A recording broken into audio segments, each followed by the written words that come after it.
সকাল থেকে আমরা একটার পর একটা খবর দেখাচ্ছি, যেখানে কোথাও আমরা দেখতে পাচ্ছি আইন শৃঙ্খলা পরিস্থিতি একেবারে তলানিতে এসে ঠেকেছে, কোথাও বেহাল স্বাস্থ্য পরিষেবা, আবার কোথায় তৃণমূল বনাম তৃণমূল। এই সমস্ত খবরের মাঝে আগামী কয়েক ঘন্টার মধ্যে আমরা কোন কোন খবরগুলোর উপর বিশেষভাবে নজর দেবো, কি কি খবর এই মুহূর্তে রয়েছে আমরা জানাবো একটার পর একটা। আমাদের সঙ্গে এই মুহূর্তে সৌমিত্র রয়েছে। সৌমিত্র, তোমার কাছে এই মুহূর্তে সবথেকে গুরুত্বপূর্ণ কোন খবর রয়েছে?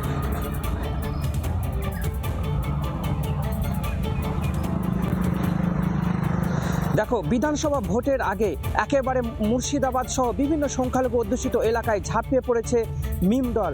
মিম দলের পক্ষ থেকে নতুন করে ঘোষণা করা হয়েছে যে মুর্শিদাবাদে তারা হুমায়ুন কবিরের যে দল জনতা উন্নয়ন পার্টি তাদের সঙ্গে জোট করবে, এবং এর ফলে কিন্তু অস্বস্তিতে রয়েছে তৃণমূল কংগ্রেস। এই সমস্ত খবরের আপডেট নিয়েই আজকে থাকবো সারাদিন। এখন চলে যাচ্ছি সুবিরেশের কাছে। সুবিরেশ, তোমার কাছে কি খবর আছে?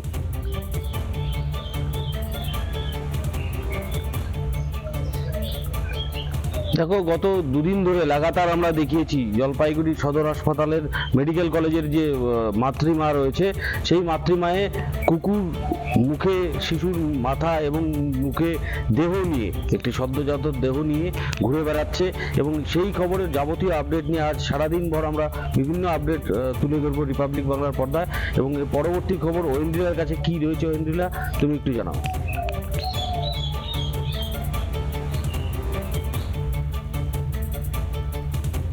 দিনভর এই সমস্ত খবরের পাশাপাশি যে খবর অত্যন্ত গুরুত্বপূর্ণ তা হচ্ছে পদ্মশ্রী সম্মান।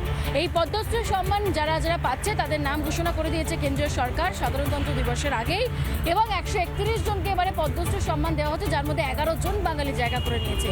যাবতীয় খবরের দিকে অবশ্যই আমাদের সারাদিন আজকে নজর থাকবে। তবে সময় হয়ে গেছে একটা ছোট্ট বিরতির। কোথাও যাবেন না, সঙ্গে থাকুন, দেখতে থাকুন রিপাবলিক বাংলা। নানা ধরনের কন্টেন্ট দেখার জন্য লাইক করুন, শেয়ার করুন আমাদের ফেসবুক পেজ, সাবস্ক্রাইব করুন আমাদের ইউটিউব চ্যানেল। পাশাপাশি অন্যান্য ব্রেকিং নিউজের জন্য অবশ্যই চোখ রাখুন রিপাবলিক বাংলায়।